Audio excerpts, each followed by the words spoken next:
You wake up tired, not physically tired, mentally drained. You haven't lifted a weight yet, you haven't done any real work, but somehow you already feel behind. You scroll your phone, you ignore one notification, you answer another, you decide what to wear, you decide what to eat, you decide to start later, and by 7 p.m, when it actually matters, when it's time to train, to work, to say no, to stay disciplined, you collapse, and you tell yourself the lie you've been repeating for years. I just don't have enough willpower. No, you didn't lose your willpower. You spend it on bullshit. And today we're going to talk about the uncomfortable truth you've been avoiding. Why self-control isn't a personality trait. Why motivation keeps failing you.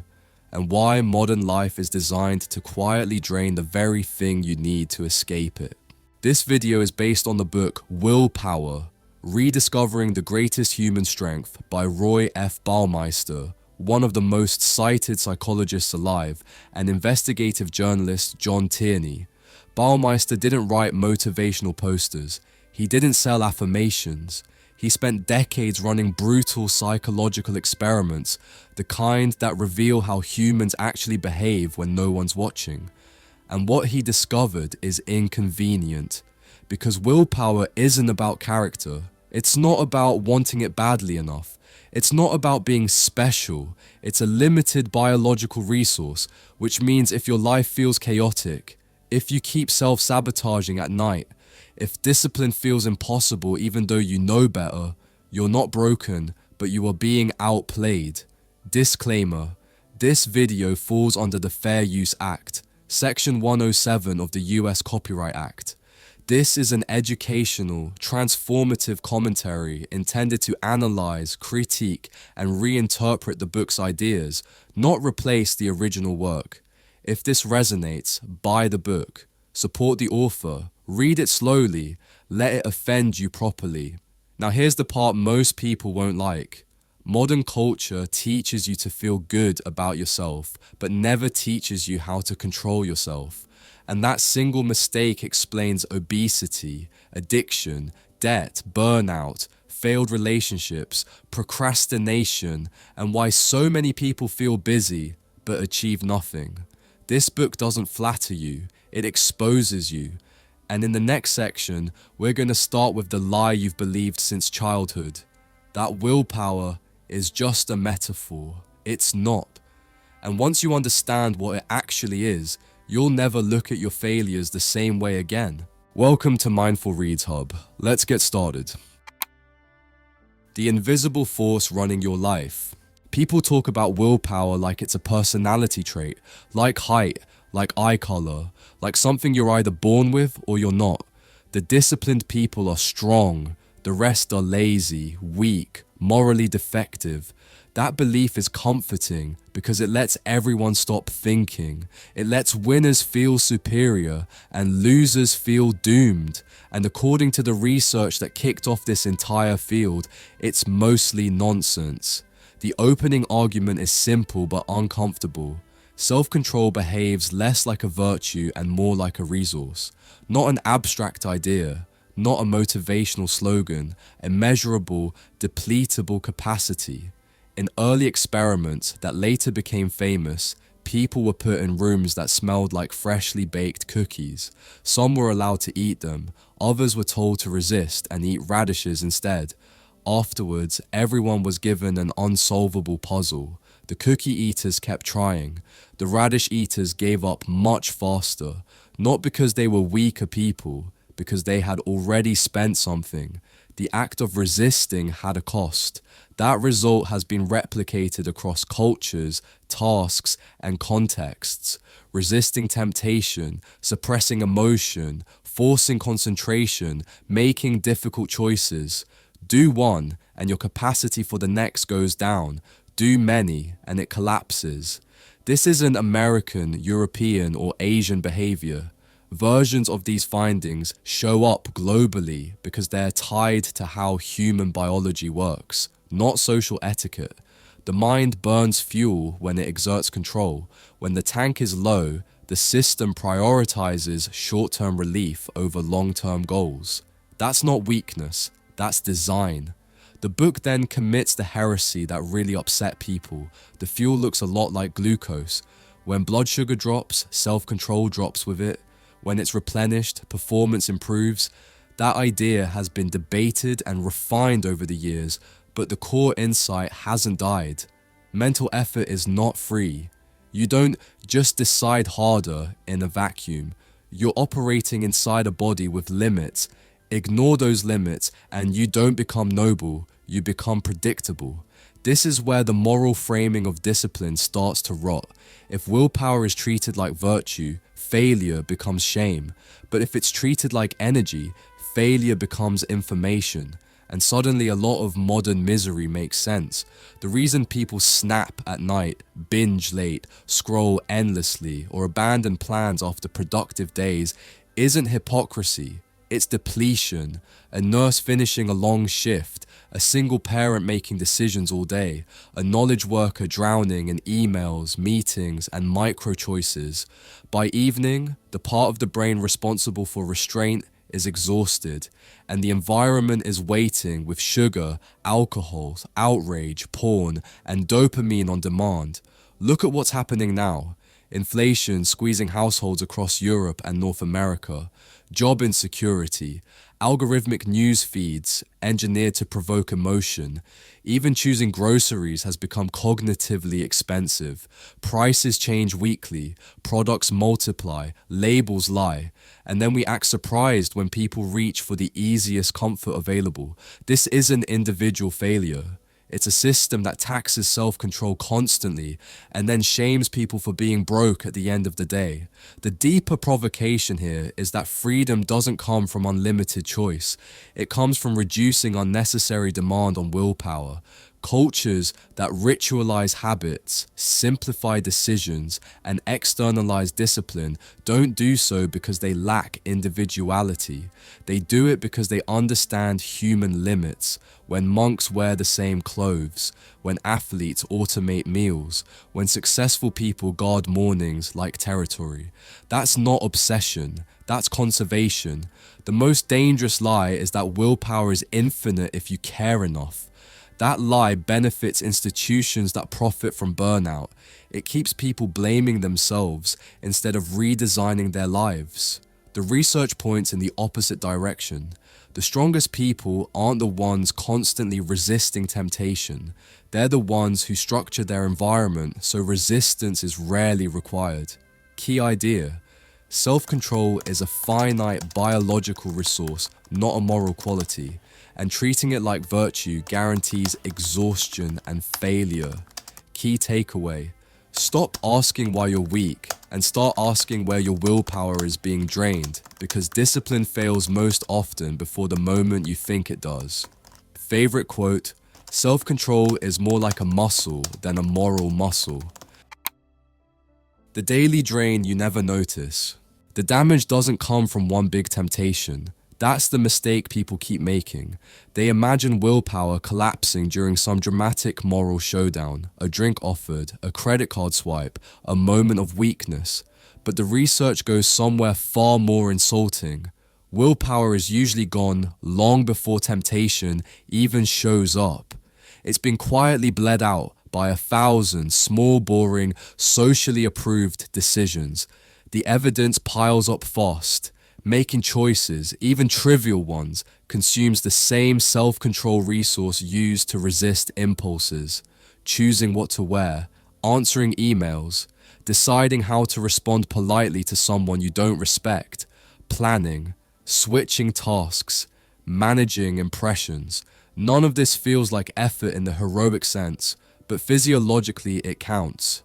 The brain doesn't care whether the decision is noble or stupid, it still costs. And by the time the day ends, people are shocked that they have nothing left for the things they claim matter. This is why simple days feel heavy. You didn't run a marathon, you didn't fight a war, you just lived inside modern systems that force constant micro-judgment. The book points to experiments where people asked to make repeated choices later showed reduced persistence, poorer impulse control, and worse reasoning. Meanwhile, participants who followed routines or had decisions made for them conserved energy, and performed better later. Same people, same intelligence, different cognitive tacks. Look around globally and the pattern holds. In hyper-bureaucratic societies, burnout rates spike not because the work is harder, but because decision density is higher. In cities like Tokyo, London, New York, Mumbai, people aren't exhausted by labor alone. They're exhausted by continuous evaluation. Algorithms ask you to rate everything. Apps ask you to customize everything. Markets offer infinite options and then blame you when you choose badly. This is sold as freedom. It functions like attrition. The book dismantles the fantasy that productivity tools solve this. To-do lists don't reduce mental load. They often increase it. Each unchecked item is a quiet reminder of failure. Each prioritized list forces trade-offs that drain energy before action even begins. Studies cited show that people who plan excessively without acting often deplete self-control faster than those who start imperfectly. Planning feels responsible. It's frequently just delayed depletion. This explains the strange modern paradox. People feel both busy and unaccomplished. The day is full, but nothing meaningful survives it, and then the body looks for relief. Sugar spikes, impulse purchases, endless scrolling. Not because people are dumb, but because the regulatory system is offline. In times of economic stress, this gets worse. Rising costs, unstable jobs, constant financial recalculation. The more precarious life feels, the more cognitive bandwidth it demands, and the less remains for restraint. This isn't just happening in the US, it's visible across Europe, parts of Asia, anywhere inflation and uncertainty collide with digital overload. What's quietly radical here is the implication. Self-control isn't restored by motivation, it's restored by simplification. Reduce choices and you recover power. Standardize routines and you regain agency.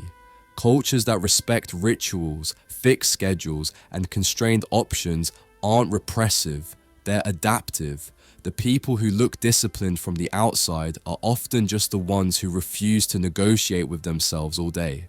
The insult to ego is intentional. If your life requires constant decision-making, it's not a sign of importance, it's a design flaw, and until that changes, no amount of grit will save you by nightfall. Key idea. Decision-making itself is a hidden drain on willpower, and modern life is engineered to maximize that drain. Key takeaway, stop trying to be stronger inside chaotic systems and start cutting decisions at the source, because conservation beats heroics every time. Favorite quote, the more choices people have, the harder it becomes to choose. Why self-control fails at the worst moment. What really humiliates people isn't that they fail, it's when they fail. Late at night, after a good day, after discipline, productivity, restraint.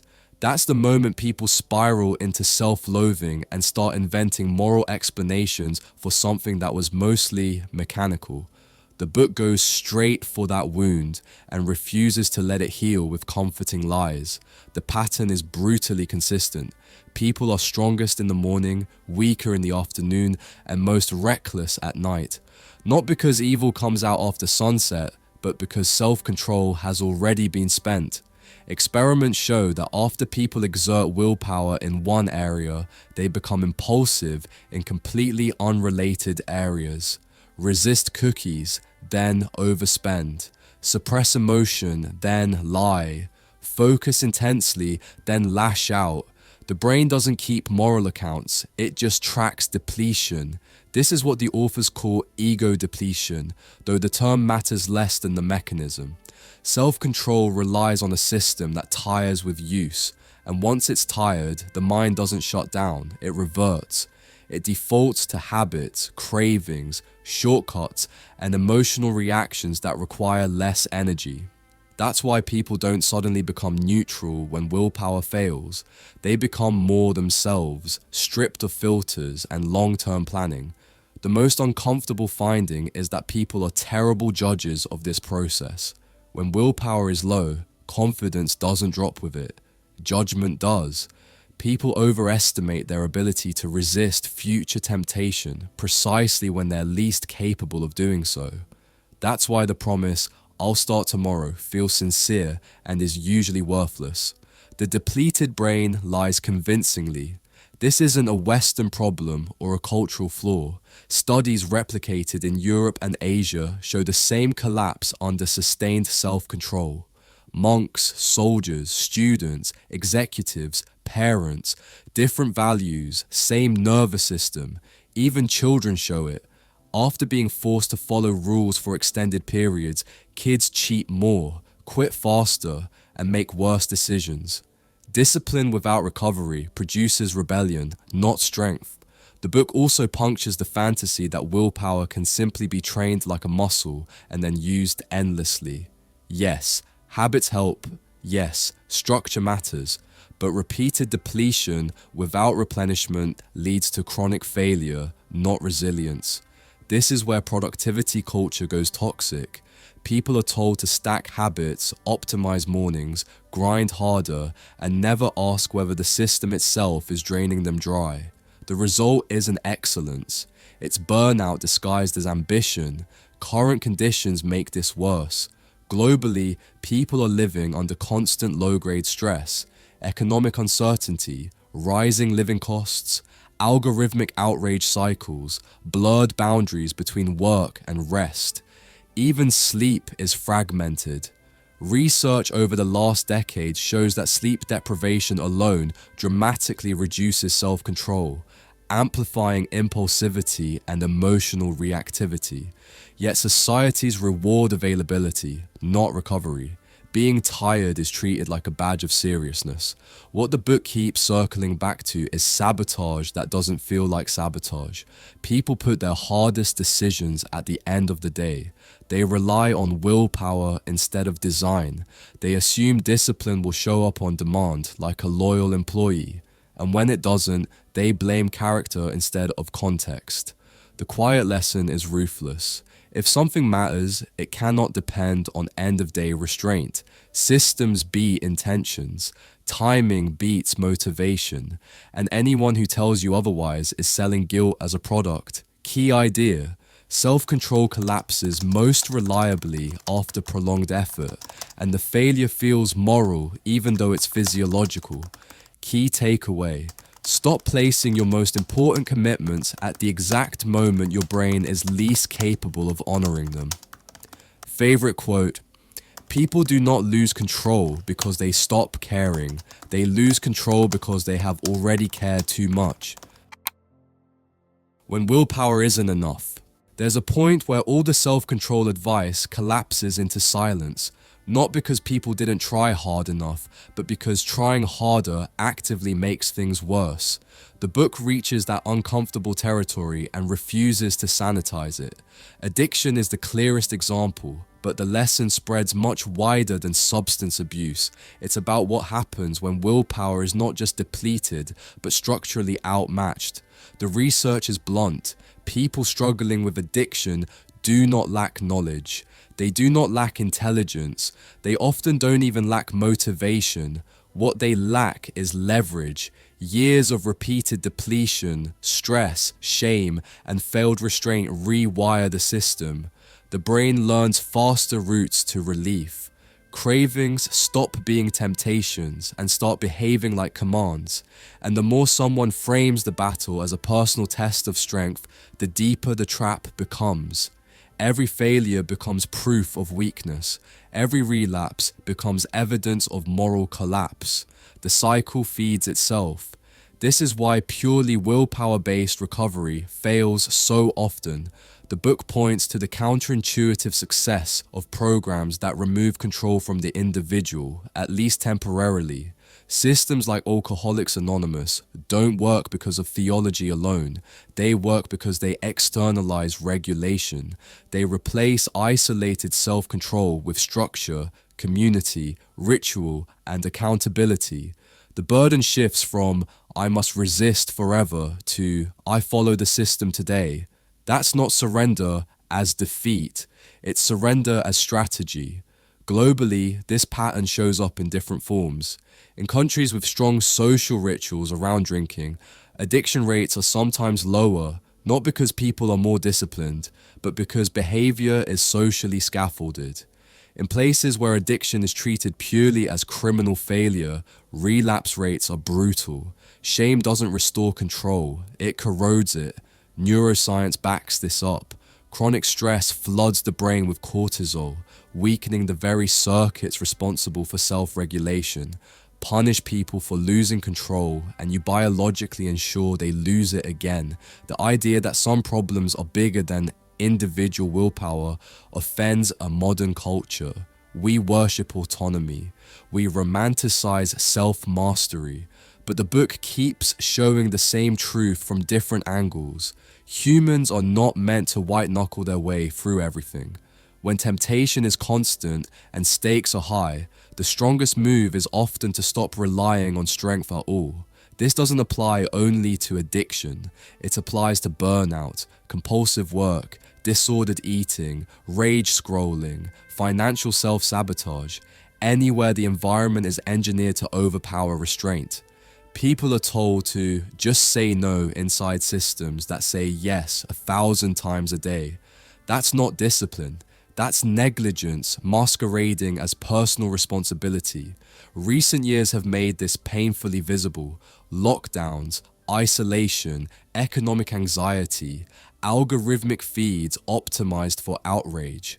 Substance use rose. So did anxiety, depression, and compulsive behaviors. Not because millions of people simultaneously lost character, but because the structures that supported regulation disappeared. When routines break and social anchors dissolve, willpower doesn't rise to the occasion, it fractures. The book's most radical implication is this: sometimes the path forward is not more control, but less ego. Admitting that something cannot be managed alone is not weakness, it's accuracy. Designing environments that reduce temptation is not avoidance, it's intelligence. And accepting help is not surrender to failure, it's surrender to reality. Key idea: when demands exceed human limits, relying on willpower alone turns discipline into self-destruction.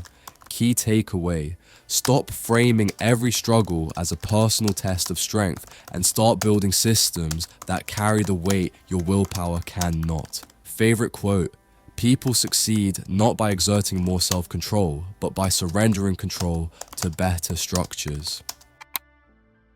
The willpower myth we teach children. You want to know why society's obsession with confidence, self-esteem, and parenting hacks has become a willpower disaster zone? Pull up a chair. Humans have been hoodwinked into thinking that confidence equals self-control. Spoiler alert, it doesn't. Self-control is the quiet, brutal muscle that gets you through the everyday grind. The tiny victories over temptation, the choice not to binge on that TikTok dopamine shot or inhale the entire office donut tray. The book tears apart decades of pop psychology that push self-esteem as the ultimate life hack. The reality is messier, far more interesting, and far more global than any one American self-help guru would like you to think. Studies have shown, and yes, the marshmallow test is the star of the show, that children who could delay gratification, those brave few who stared at a marshmallow and somehow kept their hands off, didn't just excel in their SATs. They went on to have higher incomes, better health, and more stable relationships. The author points out that this isn't just about individual grit. Genetics plays a role, sure, but environment and structure matter a lot.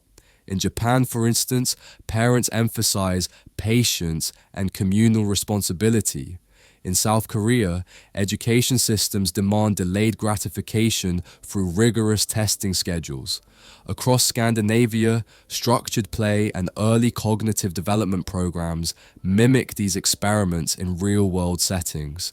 It's a clear message: nurture can supercharge the raw potential of willpower. But let's confront the elephant in the room. Modern life is a relentless barrage of distractions designed to chip away at this finite resource. TikTok, Instagram, YouTube, endless notifications.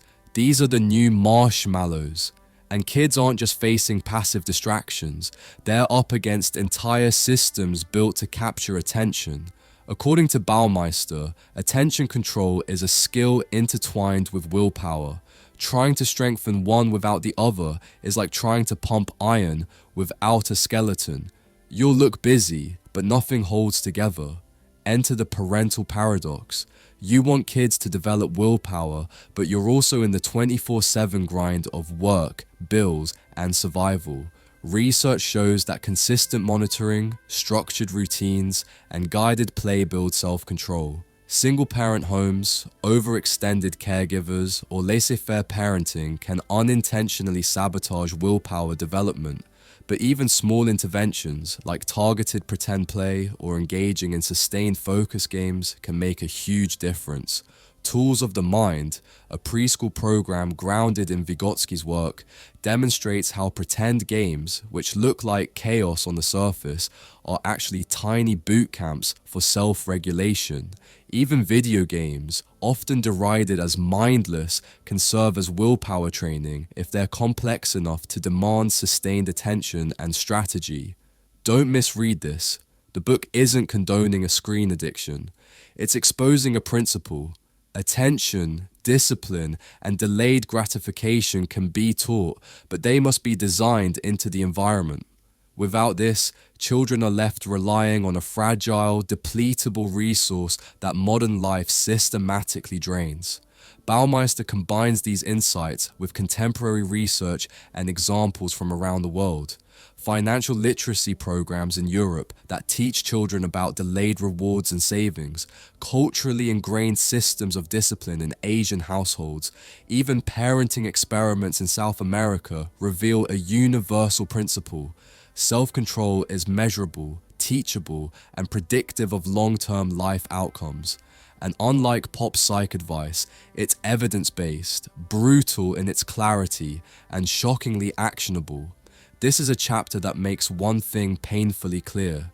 If we continue to equate self-esteem with self-control, if we fail to provide children with structured environments that train attention and patience, we are designing a generation that may look confident but will fail spectacularly when tempted by instant gratification, digital or otherwise.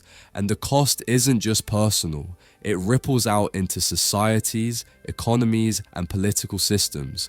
Look at skyrocketing youth debt, consumption-driven anxiety, and lifestyle-induced chronic illnesses in the US, the UK, and beyond.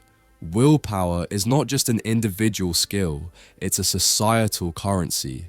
Key idea: true self-control is distinct from confidence or self-esteem and is heavily influenced by environment, structured guidance, and attention management. Key takeaway: designing environments, routines, and early interventions that cultivate attention and delayed gratification is more effective than relying on willpower or self-esteem alone. This is essential for long-term success and societal health. Favorite quote: yes, controlling attention is important, but you need willpower to control attention. Conclusion: alright, now zoom out, way out. Because once you stack all of this together, something uncomfortable becomes obvious. And it's this: most people aren't failing at life because they're lazy, stupid, or immoral. They're failing because they're fighting a modern world with a Stone Age operating system and zero instructions. What this book quietly dismantles, page by page, is the lie that everything comes down to wanting it more. That lie is everywhere.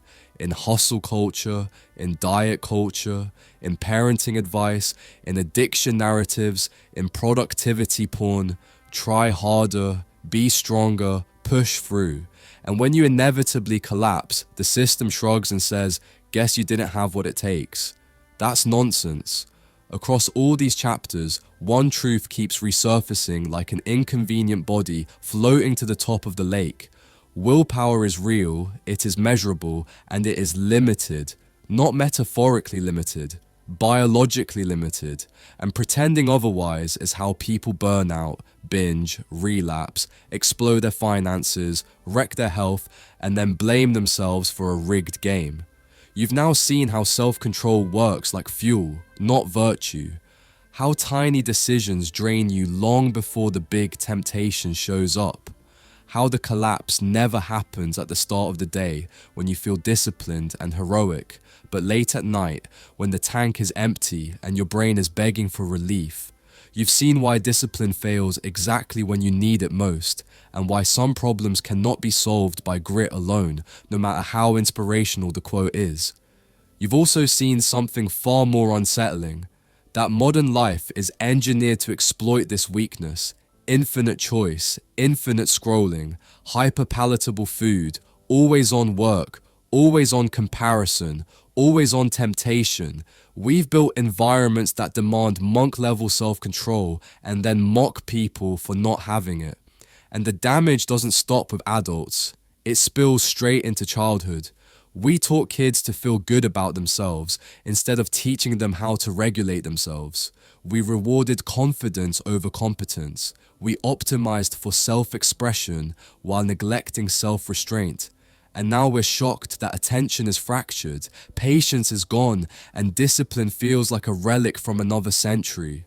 The book's real message isn't try harder, it's design smarter. Stop romanticizing willpower and start respecting it. Stop burning it on nonsense. Stop pretending you can outmuscle environments that were built by teams of psychologists, engineers, and economists whose entire job is to extract your attention, energy, and money. This isn't about becoming some joyless robot. It's about reclaiming agency, about structuring your life so your best decisions happen by default, not by heroic effort, about understanding when control works, when it doesn't, and when surrender is actually the most rational move you can make. Because here's the part nobody likes to say out loud. The future doesn't belong to the most motivated people. It belongs to the people who understand how motivation fails. The ones who stop relying on mood, inspiration, or discipline, and instead build systems that carry them when their mind can't. If this hit a nerve, good. That's the point. And if you want the full depth, the studies, the experiments, the nuance that can't fit into a single breakdown, go buy the book. Seriously. Read it slowly. Argue with it. Let it mess with your assumptions. It's one of the rare books that doesn't flatter you, doesn't coddle you, and doesn't sell fantasies. It gives you reality and then dares you to do something intelligent with it. Because once you understand how willpower really works, you can't unsee it. And once you can't unsee it, you don't get to pretend anymore. That's the real ending. Not motivation, not guilt, not hype, clarity. And what you do with that clarity is up to you.